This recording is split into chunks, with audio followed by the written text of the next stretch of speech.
clase pasada comenzamos a ver lo correspondiente a los ciclos teóricos de los motores sobrealimentados.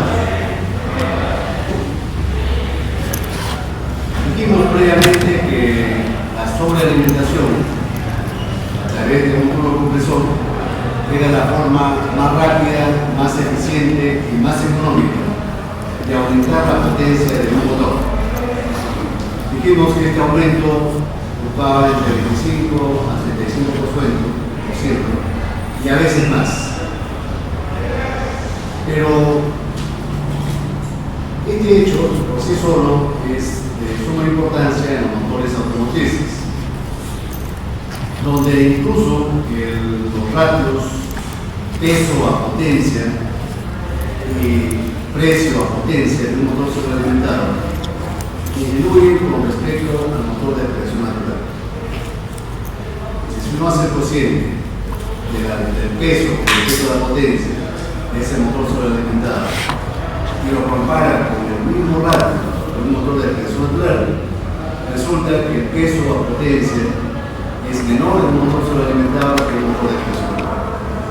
Lo mismo le ocurre al precio, al ratio precio con respecto a la potencia, también.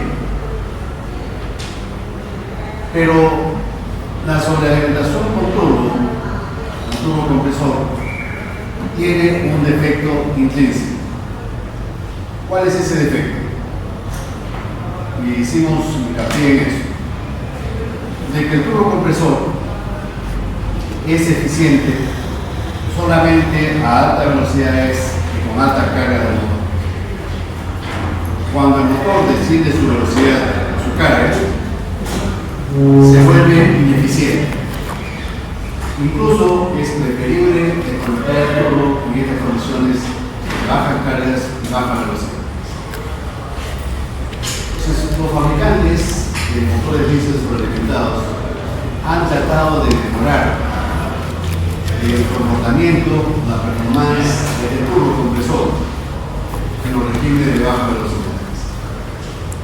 En la clase pasada estábamos explicando algo de eso. Nosotros dijimos que para que la turbina trabaje con eficiencia era necesario que los gases de escape entren al motor de la turbina con la mayor energía cinética posible. Y eso ocurre lamentablemente solamente en los regímenes de altas velocidades y altas cargas. Baja la velocidad, baja la carga del motor y automáticamente la energía cinética de los gases también disminuye de forma proporcional. Entonces, ¿cuál era la solución que habían encontrado los fabricantes de estos motores con turbo? Habían hecho que los álabes de las toberas, los álabes directrices de las toberas, puedan girar y puedan cambiar la orientación del flujo. De tal forma que en los regímenes de bajas cargas y bajas velocidades, las toberas se cierren y cambien su orientación.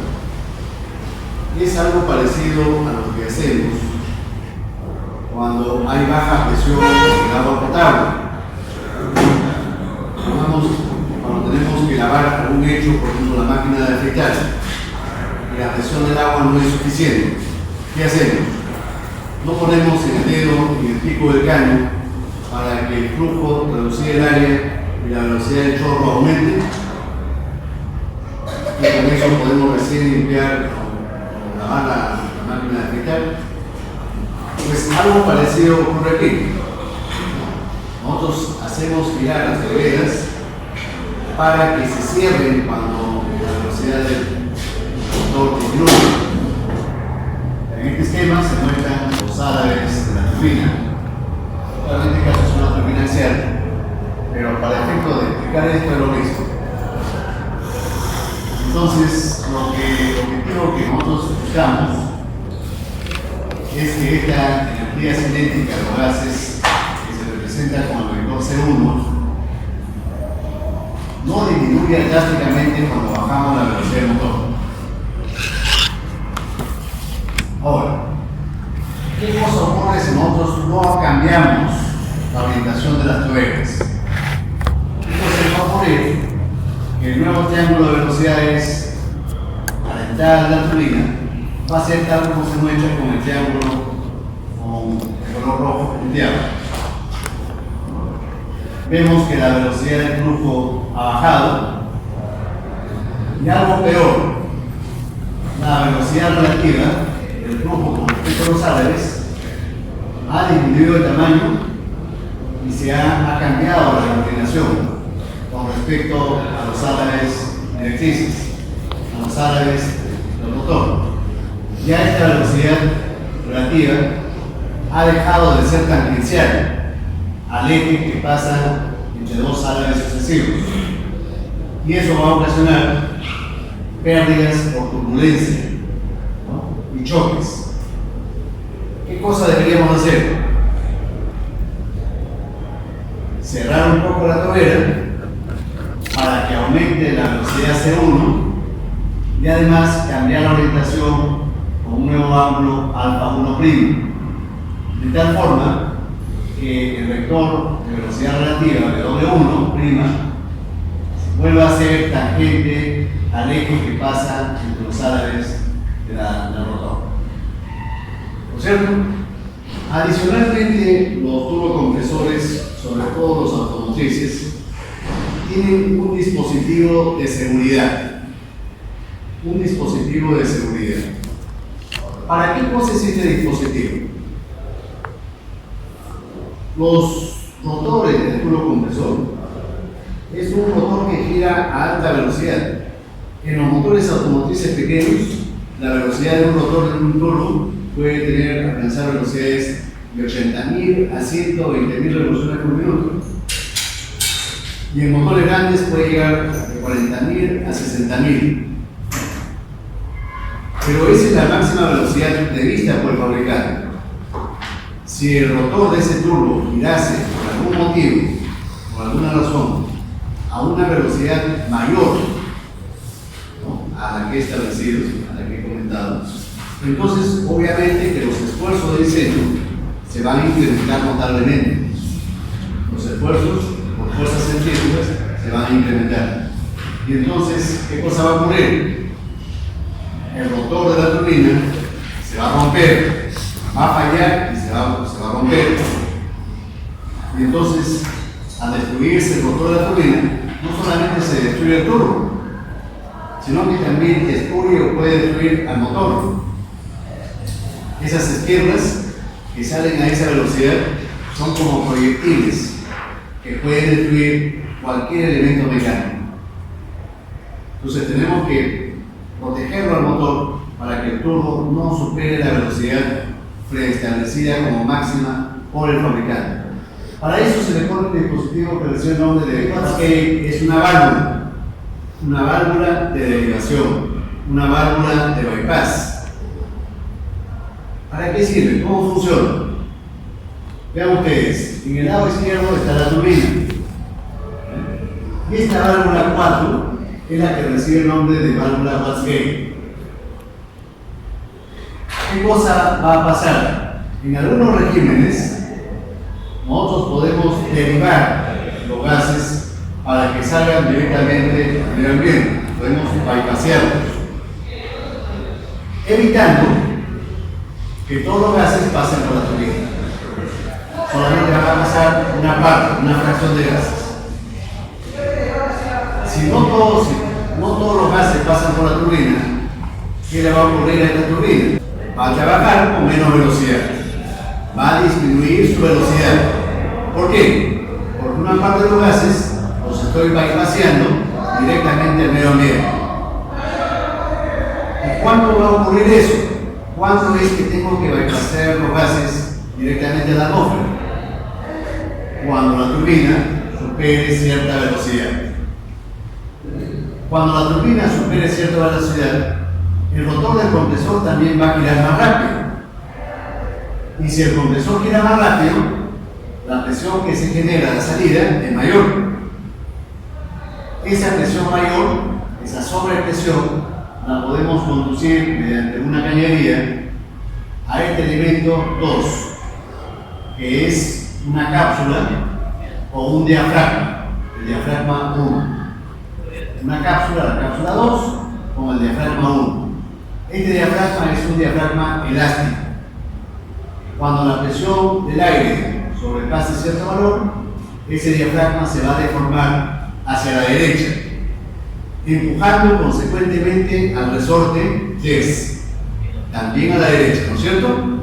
Y este vástago de acá, está unido al diafragma, también se va a mover hacia la derecha. Si se mueve hacia la derecha, ¿qué le pasa a la válvula 4? Este elemento es como un columpio. Si este vástago, el de abajo, se mueve hacia la derecha y esta válvula actúa como una palanca que pivotea en este punto, ¿qué le va a pasar consecuentemente a la válvula? Se va a abrir. Y si se abre, entonces lo va a hacer escape, una parte de ellos se va a vaciar directamente a la atmósfera. Como en este caso, ya no todos los gases pasan por la turbina va a bajar su velocidad hasta un valor normal. Claro, a la velocidad normal, esa válvula Watt-Gate automáticamente se cierra. ¿Por qué? Porque la presión del compresor ya no está alta. Y el resorte hace que la válvula nuevamente se cierre. Los motores con turbocompresor actuales, los modernos, todos tienen este mecanismo de seguridad, la válvula Watt-Gate.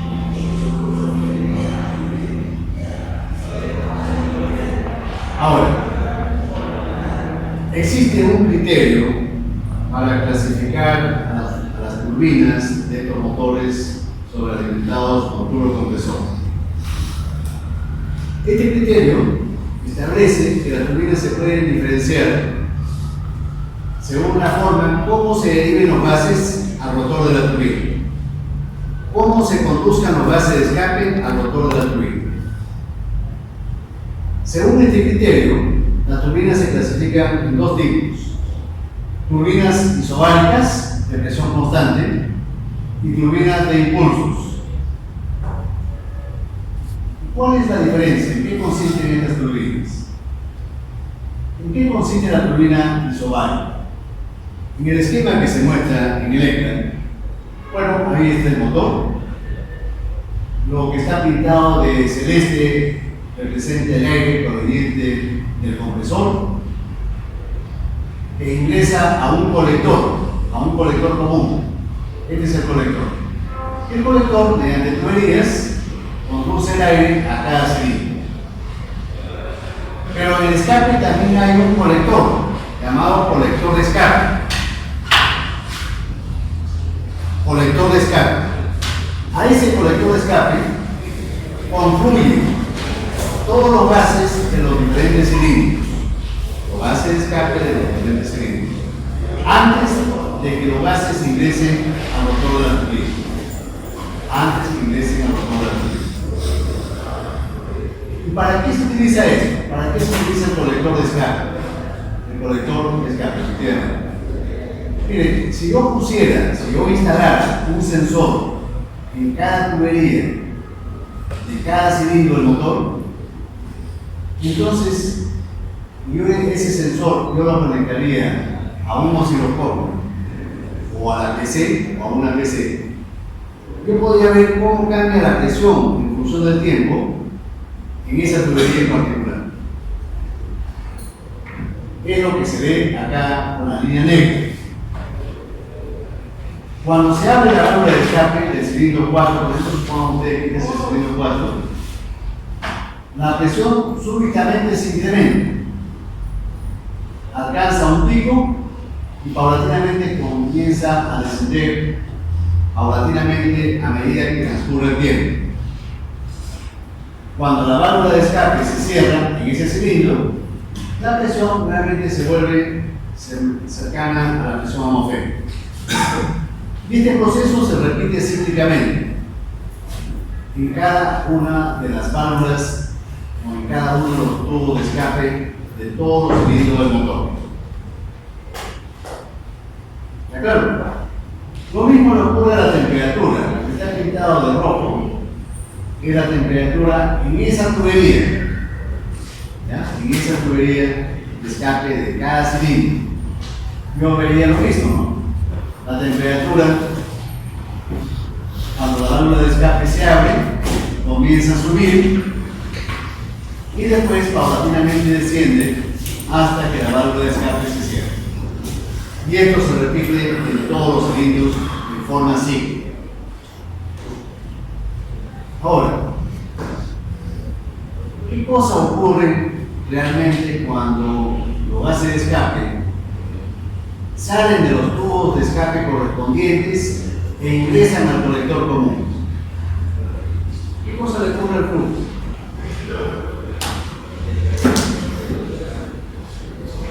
A ver, si yo esquemáticamente dibujo al motor, supongamos ustedes que este es el motor de combustión interna, motor diésel, motor de combustión interna. Supongan ustedes que estas son las tuberías de escape de cada uno de los cilindros, del cuarto cilindro, del tercero, del segundo y del primero, tubería de escape. Y esta tubería de escape las conecto con un colector, un cilindro o un tubo relativamente grande. Este es el colector de escape. Y de acá del colector recién saco los gases, conduzco los gases para que vayan a la turbina. Supongamos ustedes que esta es la turbina.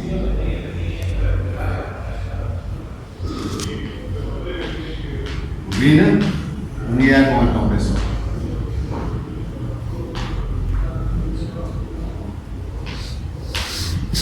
Los gases de escape, vamos a buscar, de cada cilindro. ¿Qué cosa ocurre cuando los gases salen de la tubería e ingresan al colector? Los gases entran a gran velocidad, ¿no? Salen a gran velocidad. Pero tan pronto entran al colector, ¿qué cosa ocurre a esa velocidad? El flujo de gases se frena súbitamente. Los gases cuando entran al colector se frenan súbitamente. Y la energía cinética que tenían parcialmente se disipa en forma de calor. La energía cinética, como los gases se frenan, esa energía cinética se reduce y se disipa en forma de calor. Además, se forman turbulencias acá en las esquinas. Turbulencias. Hay una expansión súbita, brusca. Aunada a esa expansión súbita, ¿qué cosa hay?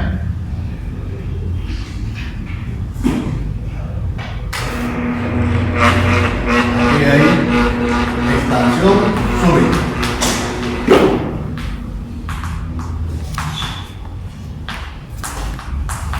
Y eso produce una disipación de la energía.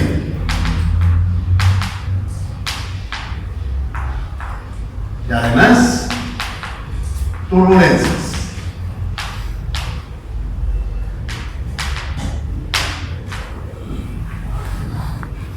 Turbulencias. Y esto se produce en cada una de las tuberías de escape, en forma alternada, cíclica, ¿no es cierto? Según el orden encendido. Para un motor de cuatro tiempos, el orden encendido es 1, 3, 4, 2. Entonces, después del cuarto cilindro, se va a corresponder a 2. Acá. Después de 2, va a corresponder el 1. Y después del 1, este es el 1. Y a la presión, ¿qué le va a pasar acá dentro del colector? Si continuamente está recibiendo los gases de todos los cilindros. Estos picos de presión que habíamos visto ahí en el Excel, esos picos de presión arriba en la curva negra, se van a amortiguar. Como hay una mezcla de todos los gases de los diferentes cilindros, esos picos se amortiguan. Y entonces la presión promedio va a aparecer como esa línea punteada que está arriba, la línea punteada negra. Esa es la presión imperante aquí en el colector. Y lo mismo le ocurre a la temperatura. La temperatura también promedio se va a amortiguar y vamos a tener la línea punteada roja. Ya no vamos a tener pulso de presión. Los pulsos ocurren acá en las tuberías. Acá en el colector, esos pulsos se amortiguan. Y además se reduce la presión promedio. La presión promedio se reduce y los pulsos se amortiguan. ¿Está claro? ¿Qué cosa hemos ganado entonces con este sistema? Si es que se ha producido la disipación, ¿no? Hemos perdido algo de energía. Los gases ingresan a una presión menor a la turbina. ¿Qué cosa hemos ganado entonces? ¿Por qué este es el sistema que más se utiliza en la práctica? Si acá hay pérdida de energía, ¿por qué creen ustedes? La presión es más estable, es una de las razones, ¿no? Eso permite que la turbina trabaje también en forma más estable. Pero hay otra razón más importante. ¿Cómo es la geometría de ese colector? No es una geometría sencilla, no es bastante simétrica esa geometría. Entonces, ¿no creen ustedes que eso incide en el costo, en el precio de manufactura? La sencillez constructiva, ¿no creen ustedes que influirá en el costo de ese producto? Por supuesto, es fácil diseñarlo, es fácil construirlo. ¿Sientes el motor?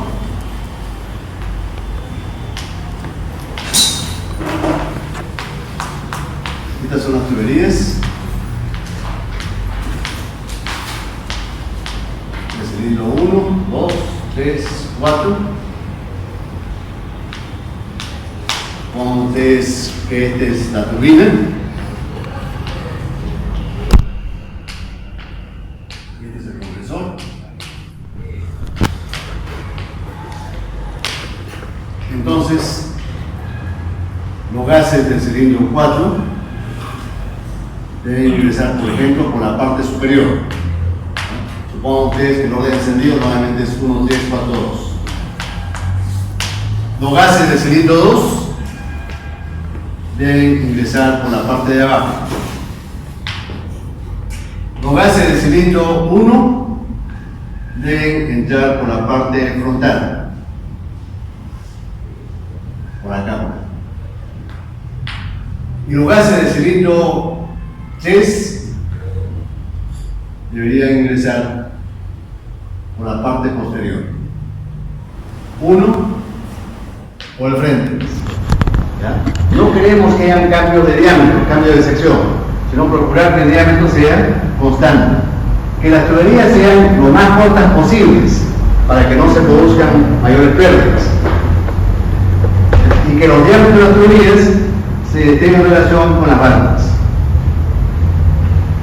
¿Cómo se ve esto en la práctica? ¿Cómo se hace esto en la práctica?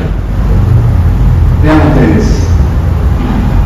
Estos son las tuberías de escape para este tipo de turbinas.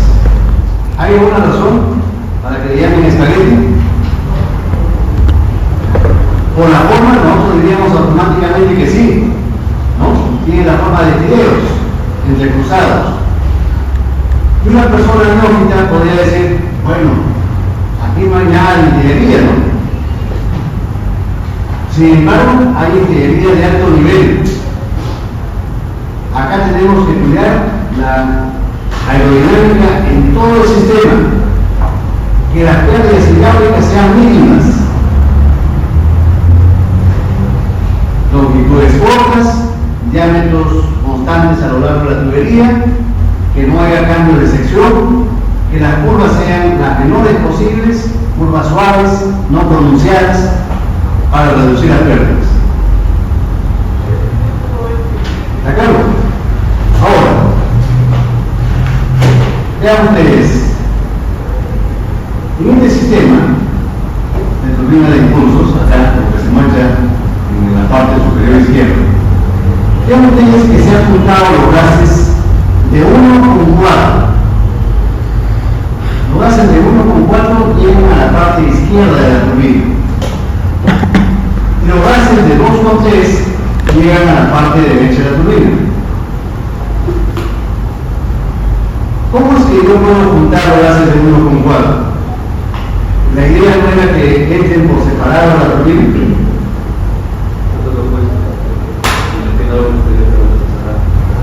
Si nosotros analizamos el orden de encendido 1, 3, 4, 2, ¿cómo están las tuberías, por ejemplo, 1,4? ¿Acaso los escapes están produciendo uno a continuación del otro? No hay cierto desfasaje entre 1 y 4, de tal forma que cuando acaba el escape en 4, cuando acaba el escape en 1, el escape en 4 todavía no ha comenzado. ¿No es cierto? Porque después de 1 sigue 3. Ahí sí puede haber traslate, ¿no?, de flujos. Pero 1,4, el escape de 1 con el escape en 4 no tiene nada que ver. En ningún momento los flujos se van a superponer. Están separados en el tiempo. Lo mismo ocurre con los cilindros 2 y 3. Cuando acabe el escape en 3, el escape en 2 va a ocurrir mucho después. En ningún momento se van a superponer.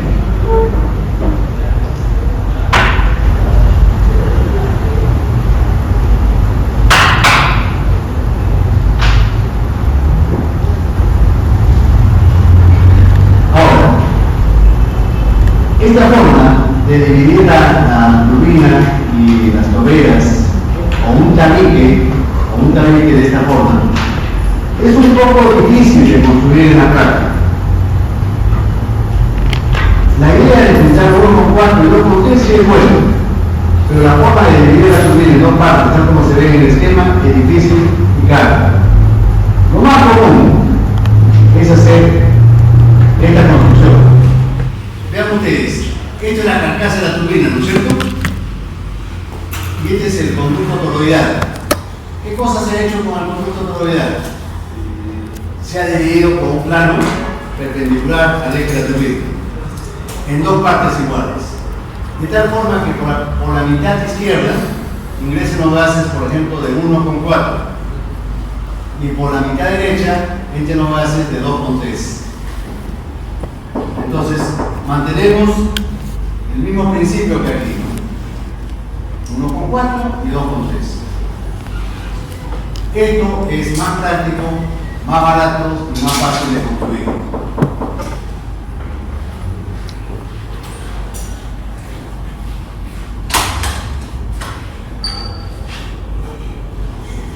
Más temprano, por favor. Si llega alguien, usted abre.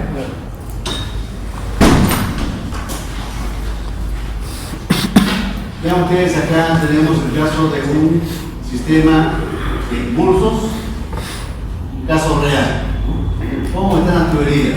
No hay un colector común, como en el caso de la tubería isobárica. Este es el sistema de espagueti. Vean ustedes que las tuberías son cortas, del motor a la turbina son cortas, con curvas suaves, no agudas, con el diámetro constante, no cambia el diámetro. Tenemos que mantener esos principios para reducir las pérdidas.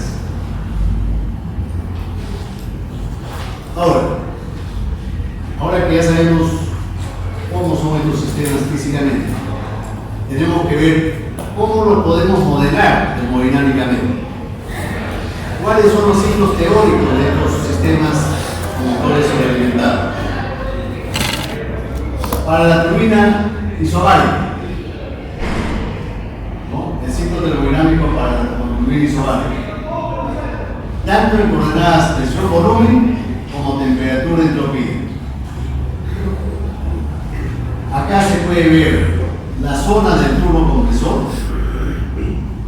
Esta es la zona del turbocompresor, LARF, en la zona del turbo. Y la zona ACZ'ZB, que es la zona del motor de combustión interna. Entonces, el aire, antes que ingrese al motor, se precomprime en el turbo. ¿En qué proceso? ¿En qué proceso se produce la compresión del aire? De LA, ¿no es cierto? Y vean ustedes que inmediatamente se produce la compresión en el motor de AC. Como la curva es continua, la curva LAC es continua, entonces eso nos está indicando que el exponente K es el mismo.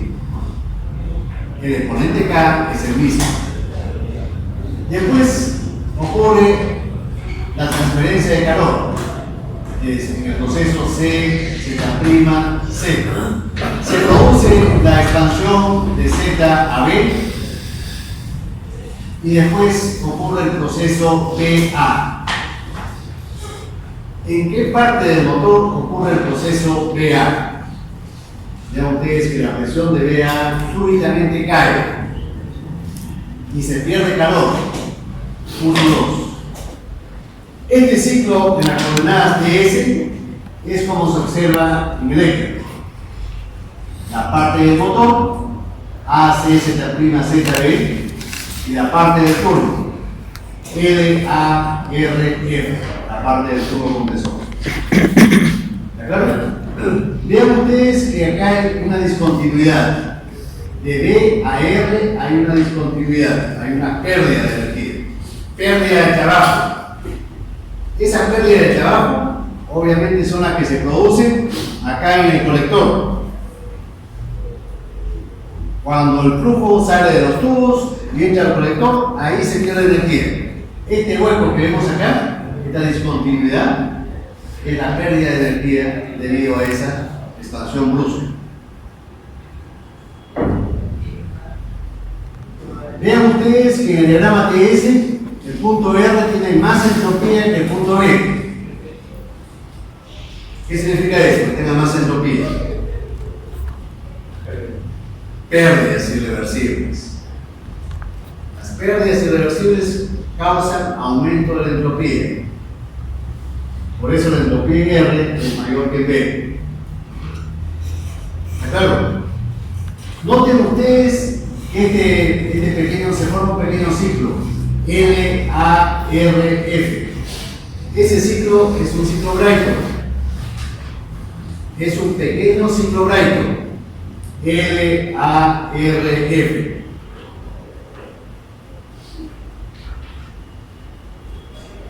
Noten ustedes también que el calor que sale del sistema de B a A se vuelve a utilizar de AR. Los valores son iguales. ¿Por qué? ¿Qué significa eso? Significa que todo este conjunto lo consideramos adiabático.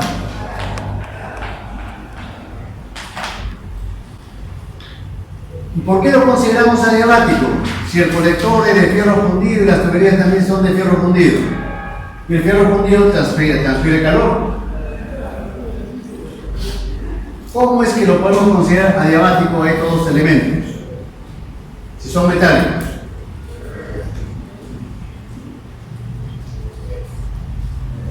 Cuando un proceso mecánico transcurre lo suficientemente rápido, lo podemos considerar aproximadamente adiabático. ¿O no? Cuando nosotros, por ejemplo, abrimos rápidamente la puerta de la refrigeradora y la cerramos de inmediato, los productos que están dentro de la refrigeradora, ¿acaso se calientan mucho? No. ¿Por qué? Porque el proceso mecánico de abrir y cerrar es un proceso rápido. Lo mismo ocurre aquí. Los gases entran tan rápido y salen tan rápido que lo podemos considerar todo el sistema adiabático. Entonces, en el balance térmico no vamos a incluir curso 2. Para el cálculo de la eficiencia no vamos a incluir curso 2. ¿Se entendió?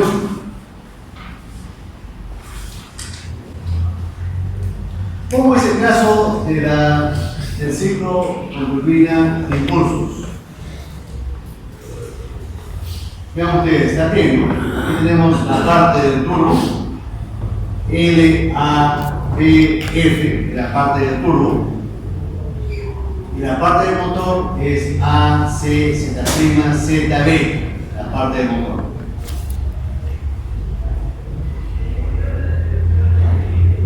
Lo mismo que en el caso anterior, el proceso de compresión transcurre en forma continua. Entonces, vean ustedes, la compresión transcurre en forma continua. Primeramente en el compresor, de E a A, e inmediatamente después en el motor, de A a C. Después tenemos el proceso de suministro de calor, de C a Z, la expansión pura de ZB en el motor, e inmediatamente los gases que salen del motor, procuramos que ingresen de inmediato a la turbina. ¿En qué punto? En el punto B. ¿Ya? En el punto B. Consideramos que no hay pérdida de energía. En el punto B, pues vamos a considerar que los gases ingresan a la turbina sin pérdidas. ¿Por qué sin pérdidas? Porque no tenemos acá la disipación como había en turbina isobárica. Entonces, de B a F, los gases se expanden en el rotor de la turbina, paulatinamente. En F se produce ya la transferencia de calor al medio exterior, de F a L, en un proceso a presión constante. Vean ustedes que el flujo B, como en el caso anterior, transcurre en un proceso isobárico, a diferencia de los motores de aspiración natural. En los motores de aspiración natural, el proceso de transferencia de calor se producía de B a A, en un proceso isométrico, ¿no?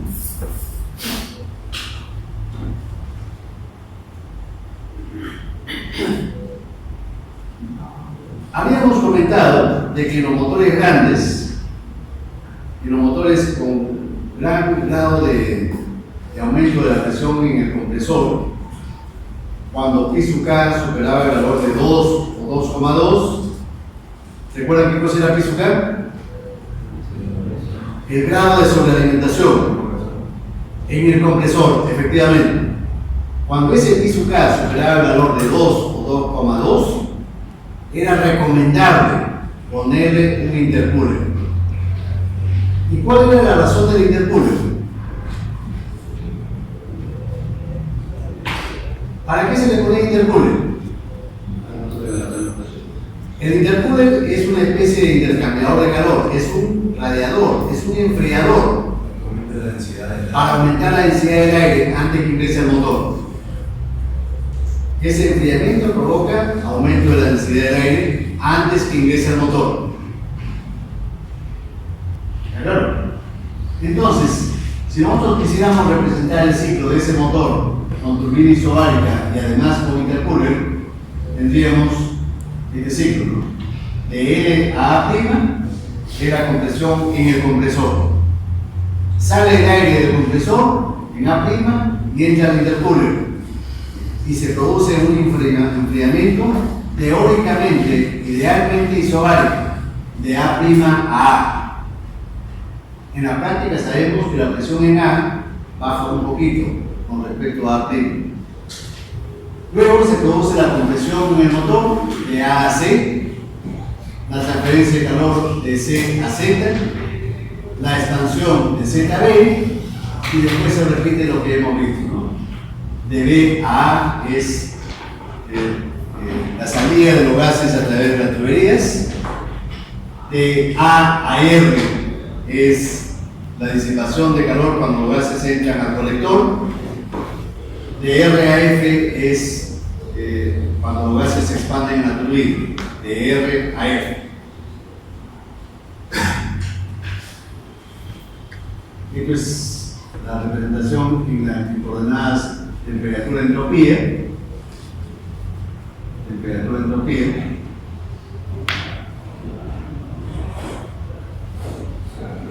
Ahora, noten ustedes que además del Q sub B que se produce de BF a L, hay otro Q adicional que tenemos que considerar en el balance térmico y en el cálculo de la eficiencia térmica. ¿Cuál es?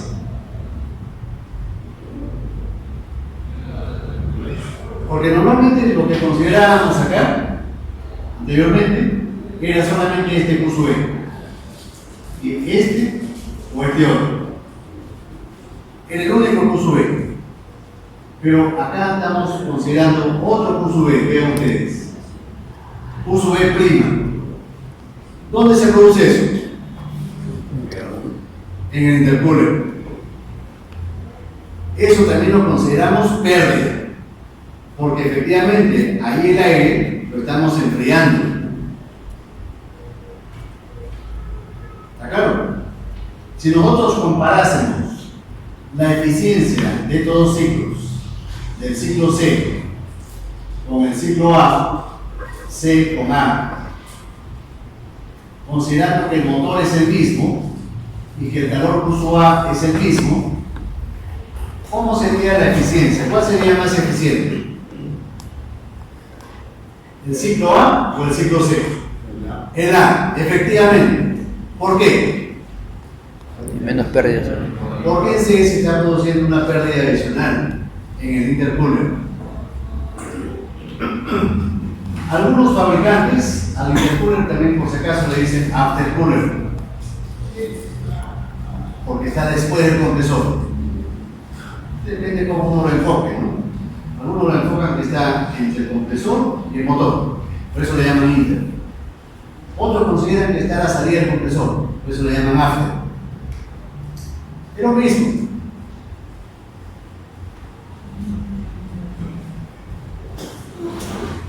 ¿Cómo son los ciclos termodinámicos? ¿Cómo hacemos la modelación? ¿Cómo calculamos la eficiencia termodinámica del ciclo? Lo vamos a calcular previamente en la pizarra.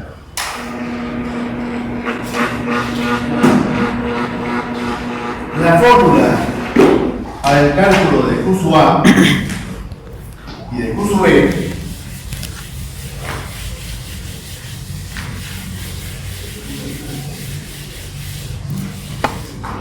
la fórmula de la eficiencia termodinámica es la misma que ya conocemos: 1 menos Q sub E sobre Q sub A. Es una fórmula universal. Ahora, Q sub A. Q sub A, ¿cómo lo calculamos? Sería C sub E por T sub C por lambda menos 1 más K lambda por rho menos 1. Como sucedía en el motor de aspiración natural. Ahora, ¿qué sucede? Yo lo puedo poner en función de T sub A. T sub A por epsilon a la K menos 1. Tal como habíamos visto antes. O también podría ponerlo T sub C en función de T sub N. Pero voy a considerar un epsilon sub X a la K menos 1. ¿Qué cosa es epsilon sub X? Era la relación de compresión desde el principio, desde el aire que ingresa al compresor, en el punto L, ¿no es cierto? Hasta que finalice la compresión en el punto C. Entonces, epsilon sub X sería igual a B sub L sobre B sub C. Pero a epsilon sub X le voy a llamar epsilon sub 0. La relación de compresión del conjunto compresor-motor. ¿Ya? Del conjunto compresor-motor.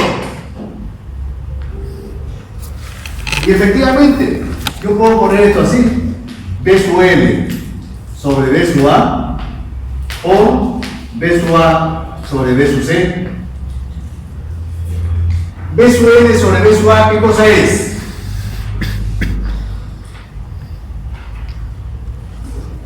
La relación de compresión del compresor. Le voy a llamar epsilon sub K.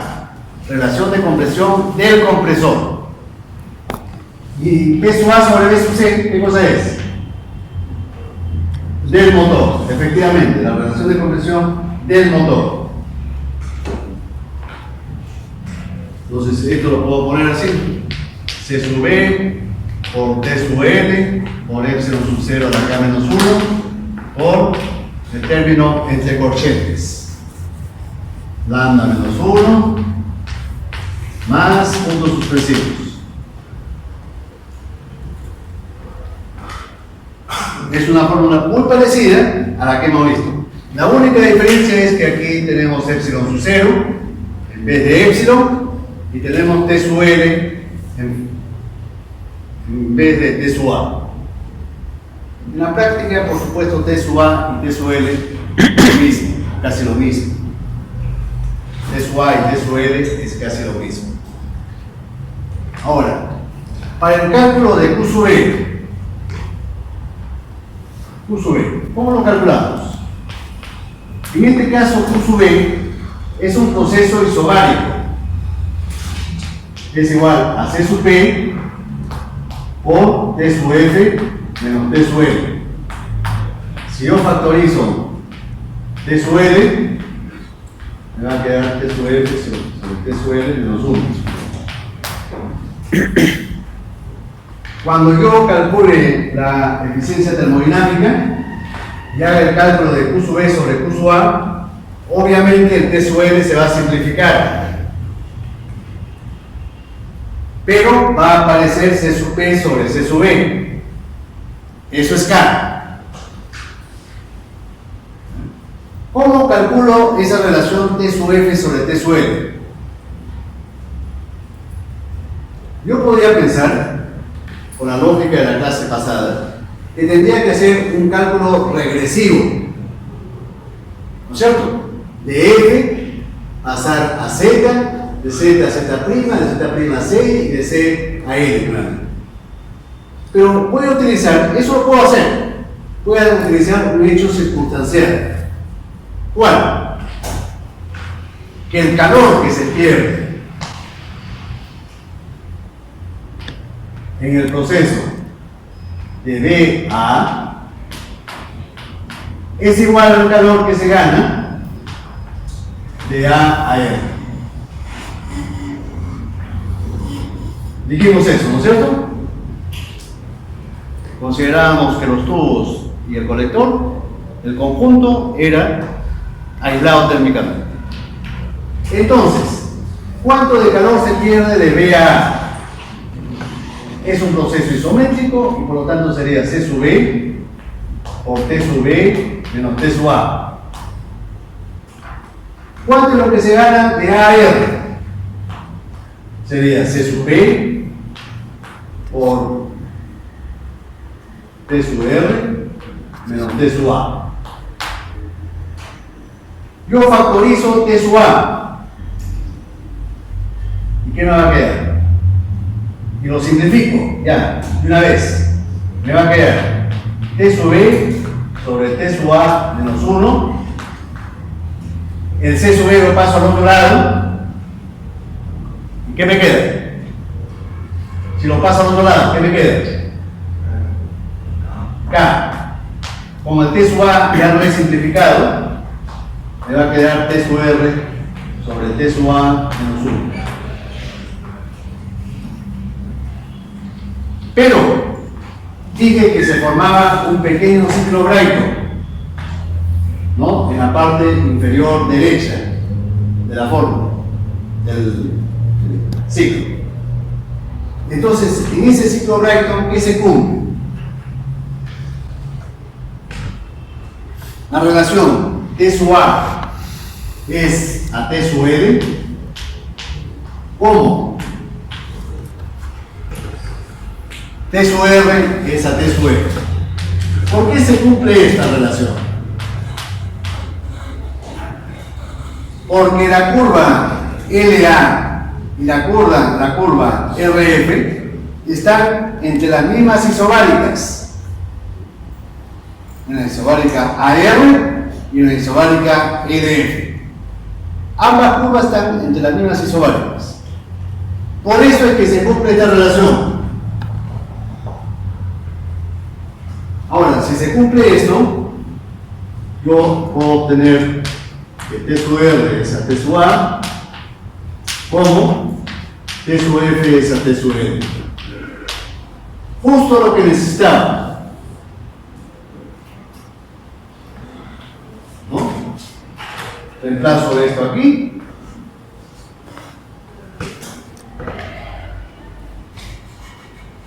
Y reemplazo después en la fórmula de Q sub B. Q sub B. Acá. T sub F sobre T sub N. Reemplazando términos, yo obtengo el valor de Q sub B y el de Q sub A. Si yo aplico esto en esta fórmula, me va a quedar lo siguiente. 1 menos 1 sobre epsilon sub 0 a la K menos 1 por lambda por rho a la K menos 1, lambda menos 1 más K lambda por rho menos 1.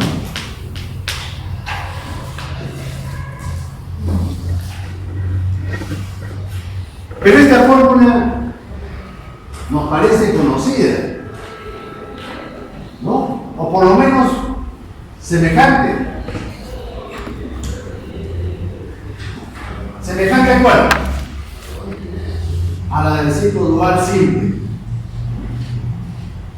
Esa fórmula es parecida a la eficiencia del ciclo dual simple, con una única diferencia.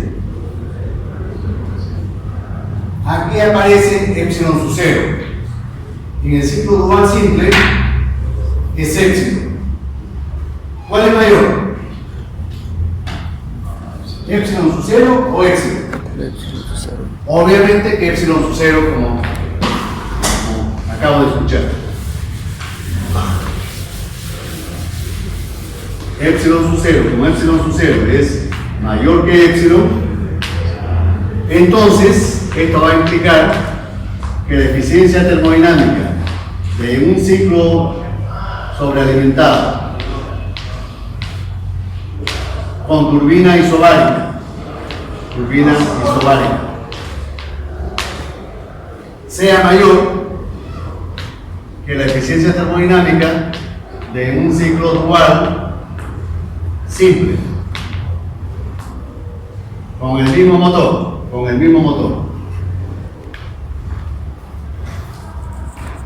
La pregunta es mayor, pero ¿acaso será mucho mayor? Y aquí podemos decir que es mayor, pero ¿será acaso mucho mayor? ¿O solamente ligeramente mayor? ¿Qué le dice la intuición?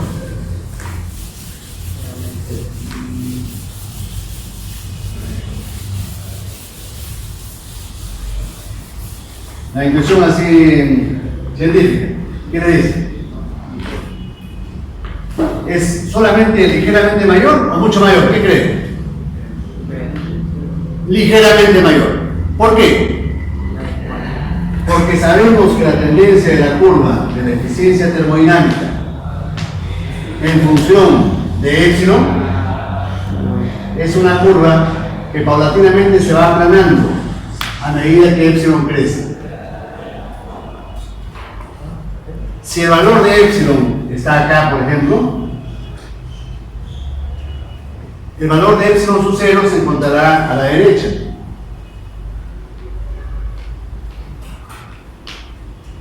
Pero, ¿acaso esta diferencia es muy grande? Esta diferencia es muy grande. No lo es. Teóricamente vemos que no lo es. En la práctica tampoco lo es. Pero la pregunta es, ¿acaso yo buscaba con la sobrealimentación que aumentase la eficiencia? ¿Ese era mi objetivo en usar la sobrealimentación? ¿O tenía otro objetivo más importante? Aumentar la presión media. Yo quería aumentar la potencia del motor. Está saliendo un poquito mayor la eficiencia, ¿no? Bueno, de Yapa estoy consiguiendo eso. En la práctica, ese aumento ligero de la eficiencia solamente ocurre o puede ocurrir en los regímenes de altas velocidades y altas cargas. En los regímenes de bajas velocidades, incluso el motor de aspiración natural podría tener mayor eficiencia. ¿Por qué? Porque a bajas velocidades el turbo se comporta en forma ineficiente. Los álabes de la turbina y del compresor, en vez de ayudar, a veces sirven como obstáculo a que el aire ingrese o a que los gases salgan. ¿Ya? Eso quiero que lo recuerden. El turbo es por lo general eficiente a altas velocidades y altas cargas. Solamente con la geometría, con la turbina de geometría variable, se ha logrado compensar en algo ese defecto, recuperar en algo ese defecto. Pero no por completo.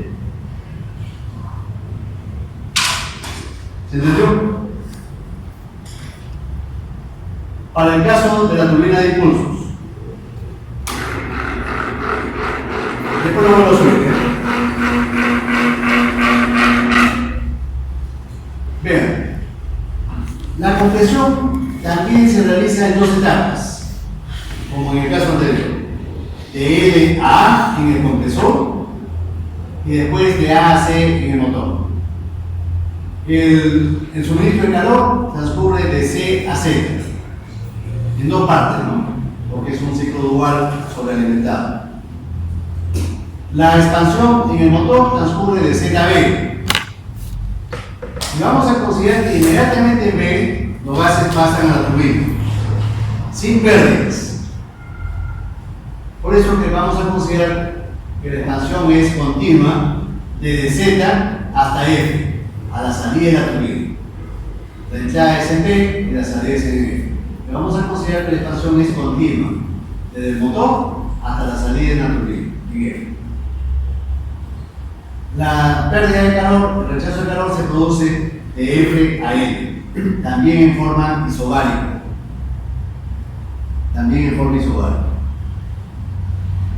Entonces, Q sub A, el cálculo de Q sub A, es idéntico al caso anterior. No cambia para nada al caso anterior, que lo hice en la pizarra. Lo que sí va a cambiar es el Q sub B. ¿Cómo calculo Q sub B aquí? Aquí sí tengo que hacer un cálculo regresivo, siguiendo el sentido antihorario, ¿no es cierto? De F hasta L, en forma antihoraria. ¿Cómo hacemos eso? A ver, es un ejercicio útil. ¿Cómo hacemos ese cálculo?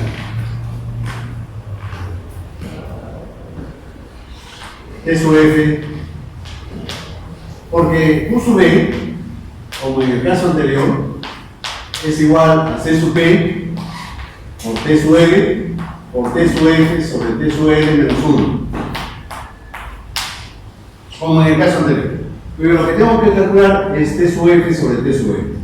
Entonces, primeramente voy a poner T sub F en función de T sub Z. Pero como es un proceso isoentrópico continuo de Z a F, esta relación de temperaturas es igual a la relación de presiones a la K menos 1 sobre K. La temperatura Tz lo puedo poner en función de ρ por Tz'. Tz' lo puedo poner en función de Tc, lambda Tc. Y Tc lo pongo en función de T sub L. T sub L por epsilon sub 0 a la K menos 1. P sub F es igual a P sub L. Y P sub Z es igual a lambda Pc. Y Pc es igual a epsilon sub 0 a la K por P sub L.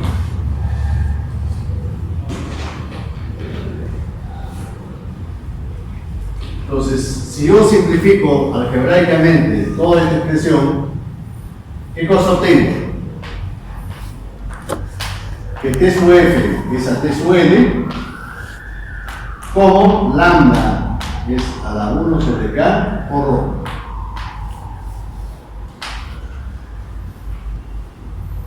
Si yo reemplazo este término aquí y posteriormente reemplazo U sub B en la fórmula de la eficiencia termodinámica, obtengo finalmente esta fórmula de la eficiencia.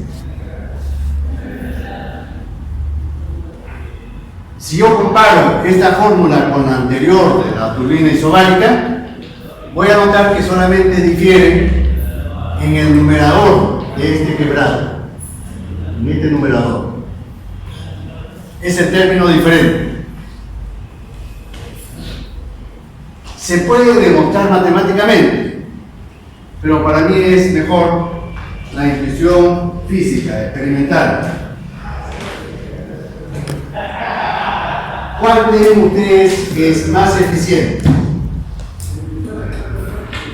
Supongan ustedes que yo comparo dos ciclos de dos motores sobrealimentados que tengan los mismos parámetros, epsilon, K, lambda, rho, epsilon sub 0, que suministran el mismo calor, Q sub A. ¿Cuál creen ustedes que es más eficiente? ¿El ciclo con turbina de impulsos o el ciclo con turbina isobárica? Considerando todo lo que he explicado hace como 2 horas. En el ciclo con turbina isobárica vimos que había un hueco aquí, ¿no? ¿Y este hueco qué cosa representa? Pérdidas. Esas pérdidas ya nosotros las definimos. ¿Dónde se producían? ¿Dónde? Cuando los gases confluyen en el colector, ahí, en la disipación de energía. En el caso de turbina de impulsos, procuramos aprovechar al máximo la energía de los gases. Por lo tanto, ¿cuál es más eficiente? Con turbina de impulsos. El ciclo sobrealimentado con turbina de impulsos. Eso nosotros lo podemos ver. ¿Dónde?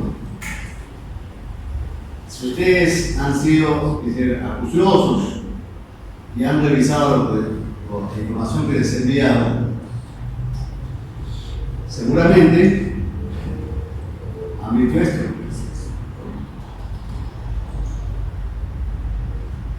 Vamos a poner primeramente.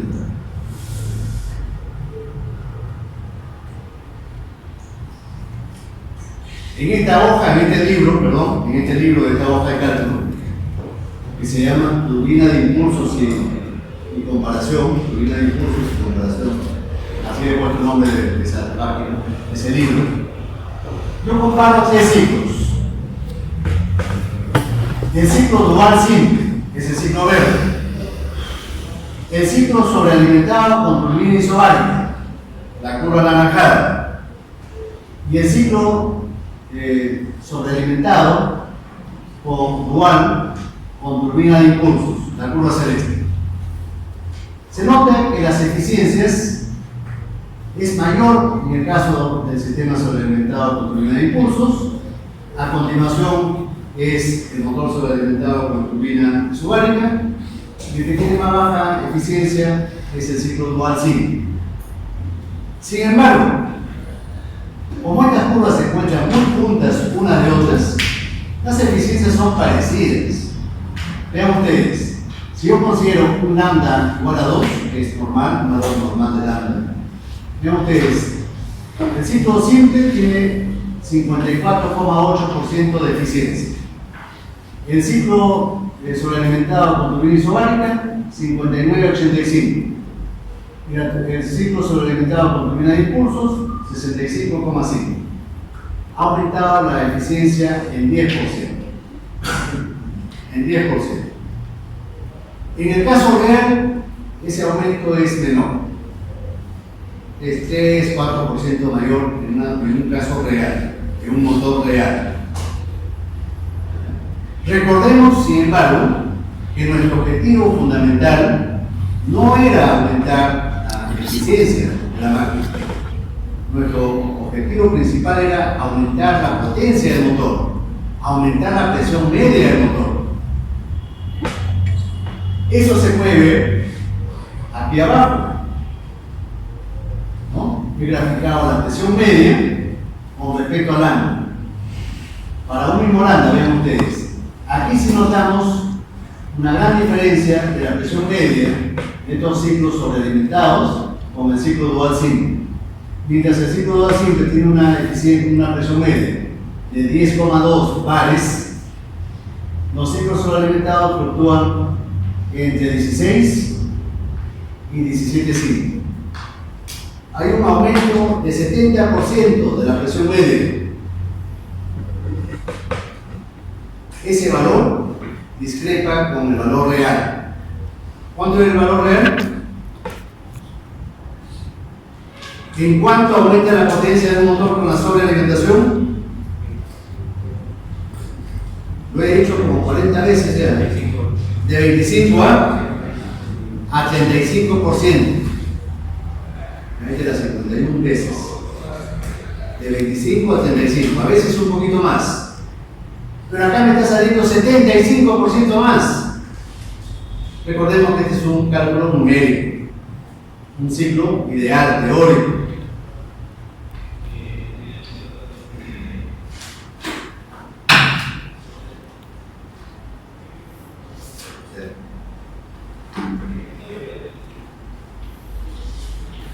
Ahora, hay otro libro.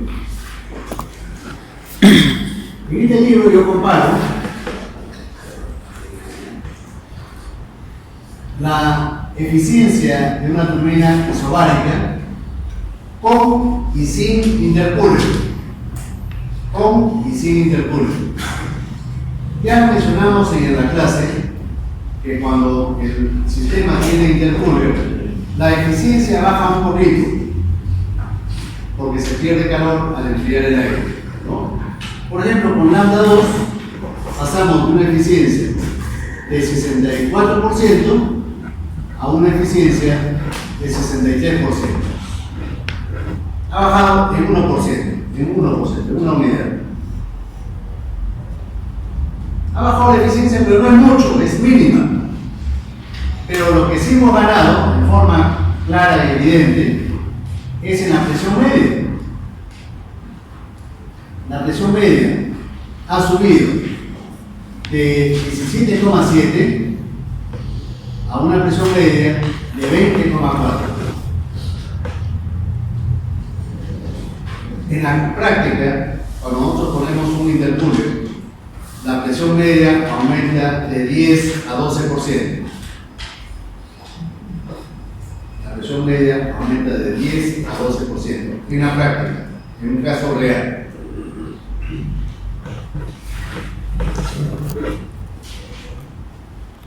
Ahora, les he mostrado las curvas de presión media y los gráficos de presión media, pero ¿cómo calculamos? Eso no lo hemos visto.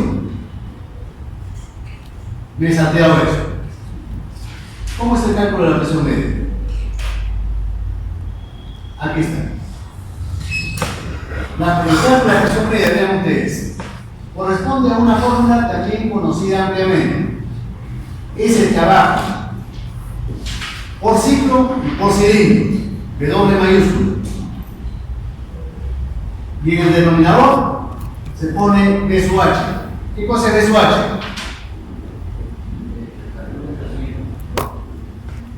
¿Qué es B sub H? Cilindrada unitaria del motor. Noten ustedes que estoy utilizando la cilindrada del motor. Para nada estoy utilizando la cilindrada del turbo, ¿no? Noten ustedes que debería ser T sub F o B sub F menos B sub C. No lo es, no se puede utilizar eso. No se puede utilizar B sub F menos B sub C. ¿Por qué? La pregunta es, ¿acaso el turbocompresor y el motor de combustión interna son máquinas semejantes, equivalentes? ¿Son parecidas geométricamente? Por supuesto que no.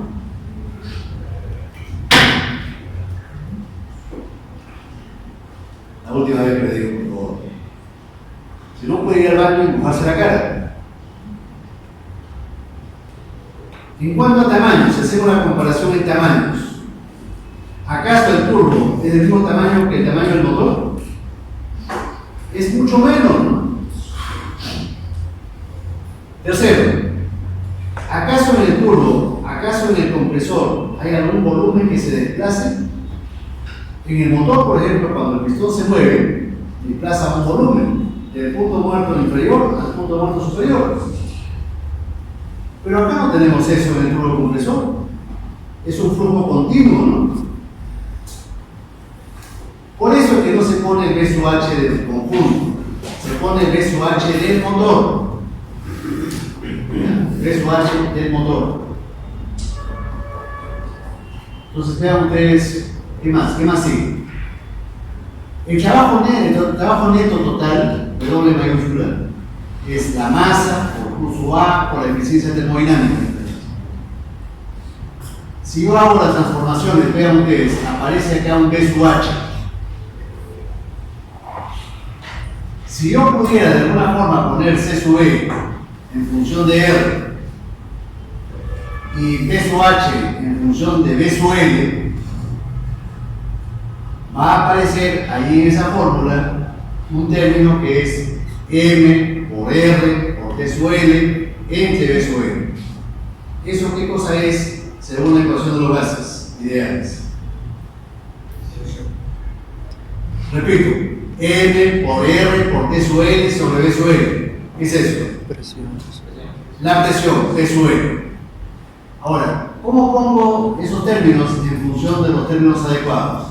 Ya sabemos que C sub E es igual a R sobre K menos 1. C sub E es igual a R sobre K menos 1. El R del aire.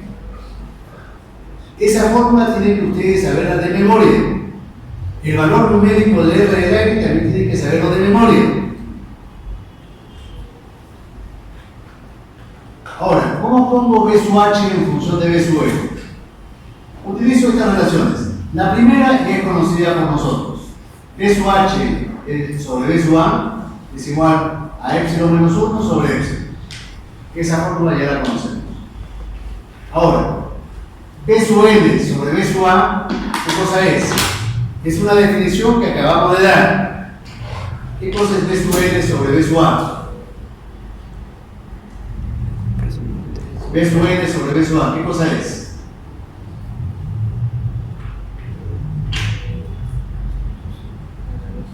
Una memoria débil, ¿eh? ¿Qué cosa es B sub L sobre B sub A? ¿No era epsilon sub K? La relación de compresión del compresor. Eso es epsilon sub K.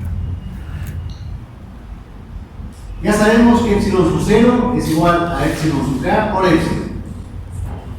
Por lo tanto, B sub H sobre B sub L es igual a epsilon menos 1 sobre epsilon sub 0. Si eso yo lo reemplazo acá arriba en esta fórmula, finalmente obtengo esta otra. Esta fórmula también es muy parecida a la que hemos visto con lo correspondiente a los ciclos duales simples, con una sola diferencia.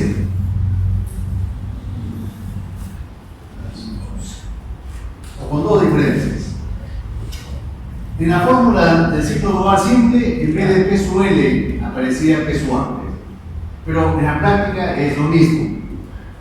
P sub L y P sub A en la práctica son presiones muy cercanas a la atmósfera. ¿No es cierto? Ahora, epsilon sub 0 sí difiere de epsilon. ¿Cuál es mayor? Epsilon sub 0. Efectivamente. Como epsilon sub 0 es mayor, epsilon sub 0 es mayor que epsilon, si yo lo elevo a la K, entonces ya es mucho mayor. Y entonces, ¿esto qué va a implicar? ¿Qué implica? Que la presión media del ciclo, del ciclo sobrealimentado va a ser mucho mayor que la presión media del ciclo dual simple.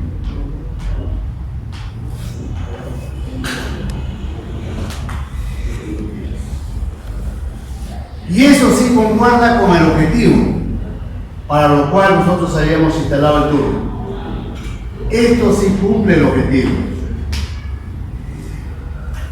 Claro, en la práctica ese incremento de la presión media, de las 52 veces que digo, es de 25 a 35%. Y en los cálculos para ciclos ideales llega hasta 75%. Ahí sí hemos conseguido el objetivo. Ese es el objetivo primigenio, para lo cual se adaptó el sobrealimentador.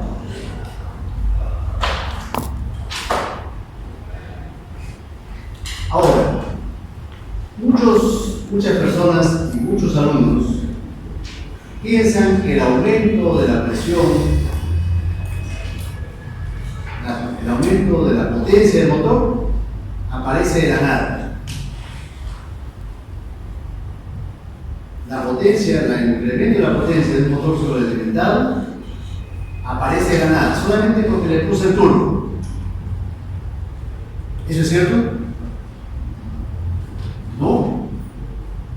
Si al motor yo le instalo un turbocompresor, el motor sí efectivamente va a desarrollar más potencia, pero también va a consumir más combustible. El motor es sobrealimentado de aire, ingresa más aire, pero para que el motor desarrolle más potencia, esa mayor cantidad de aire me permite quemar más combustible. Es decir, la mayor cantidad de combustible es lo que me permite obtener más potencia. No es que la potencia aparece de la nada. ¿Está claro? Mucha gente piensa que el motor sobrealimentado, solamente por poner el turbo, automáticamente aumenta su potencia. Eso no es cierto. Ahora, en esta página quiero que ustedes la revisen. Es una especie de laboratorio virtual, ¿no? Un laboratorio virtual. Ustedes pueden cambiar datos. Claro, acá yo le he puesto, por ejemplo, cuando comparo los tres ciclos, el dual simple con los dos duales sobrealimentados. El primer archivo en Excel lo mandé sin poner estos colores. ¿Qué cosas significan los colores? Para cada tipo de sistema, es decir, para el sistema, por ejemplo, con dual simple, o el sobrealimentado con turbina isobárica, o el sobrealimentado con turbina de impulsos, lo calculo en 3 bloques. Este primer bloque, por ejemplo, lo que se muestra en el Excel, lo he pintado de azul. ¿Para qué? Para identificarlo con el gráfico. Ese cálculo corresponde a un ciclo sobrealimentado con turbina de impulsos. Más abajo aparece otro bloque anaranjado. Ese bloque anaranjado corresponde a un ciclo sobrealimentado con turbina isobárica. Y el que está en la parte de abajo, como es verde, corresponde a un ciclo dual simple. Para la otra comparación del otro libro, lo mismo.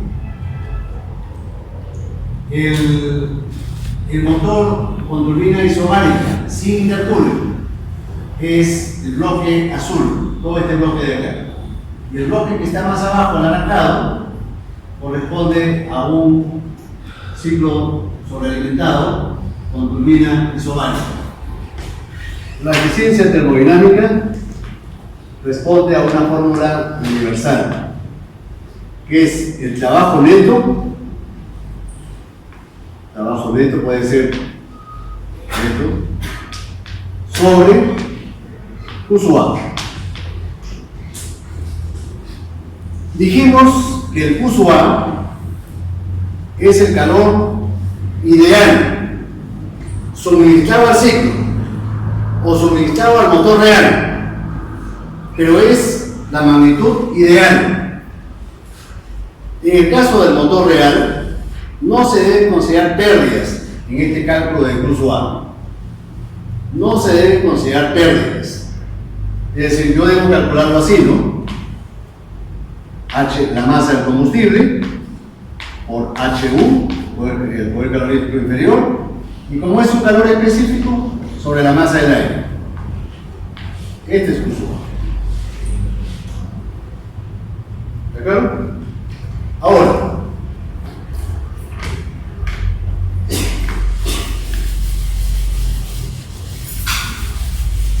yo también pude haber calculado, porque calculamos previamente lambda y rho, ¿no? Calculamos previamente lambda y rho. Y a partir de lambda y rho, yo pude haber calculado otra eficiencia termodinámica, que lo voy a llamar θT'. ¿No? En este caso, la definición también se mantiene. El trabajo neto sobre Q sub A'.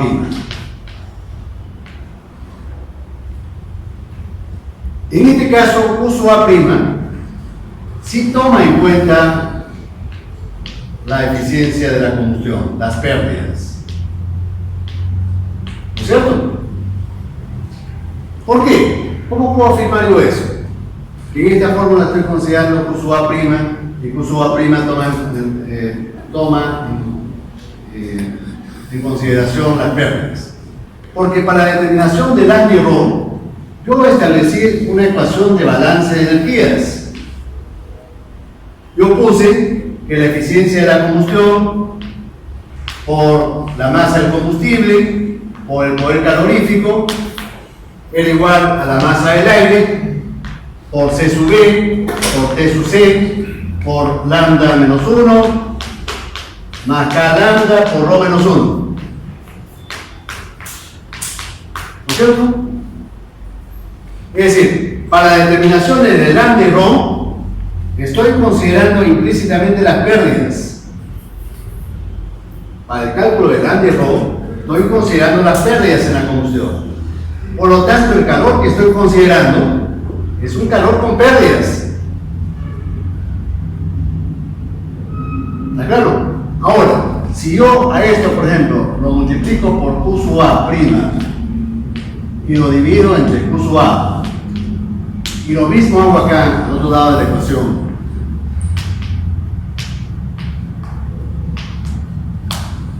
¿Qué cosa es Q sub A' sobre Q sub A? ¿Qué es esto?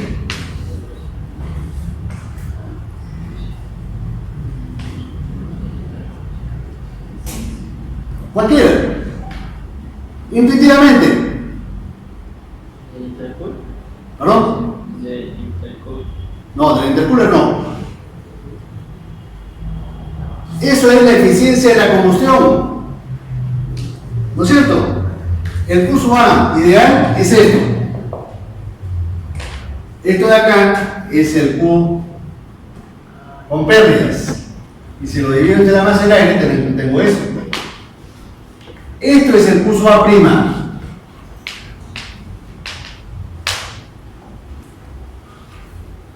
¿Qué cosa es la relación entre Q sub A' y Q sub A?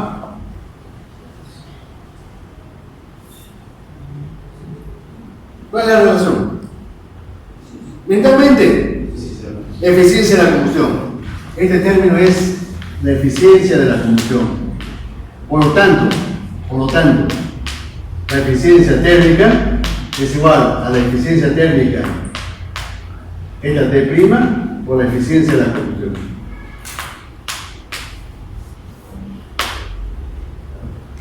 Esta de acá es función de lambda, de rho, de epsilon y de K.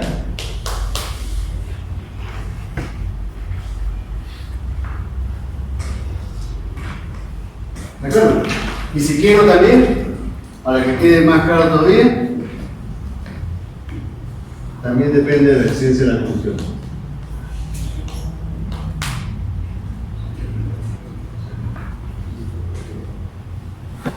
¿Qué cosa es ese trabajo neto?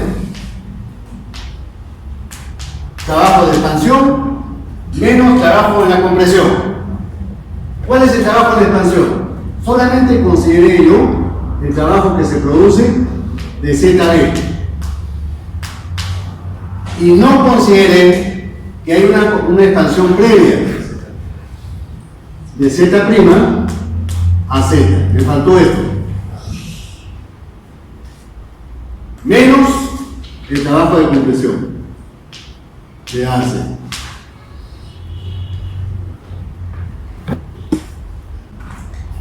Entonces, todo ese cálculo está en la hoja en Excel que les envié ayer. Esta hoja. ¿No es cierto? ¿Que se ha llegado? No, que sí. Entonces, acá vean ustedes. Utilizo los dos métodos para el cálculo de la eficiencia. Y por supuesto, los dos valores tienen que coincidir.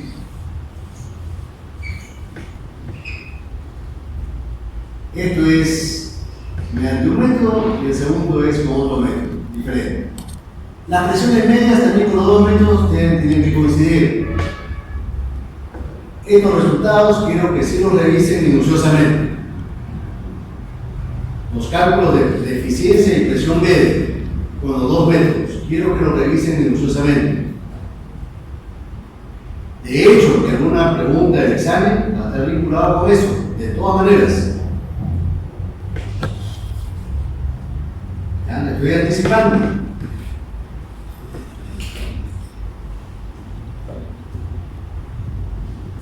No quiere decir que el problema del examen va a ser igual a este, con la metodología,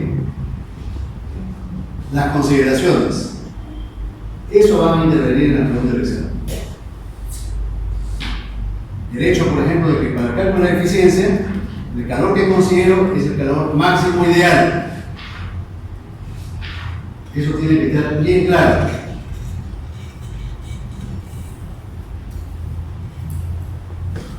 Eso es todo. Gracias por la atención.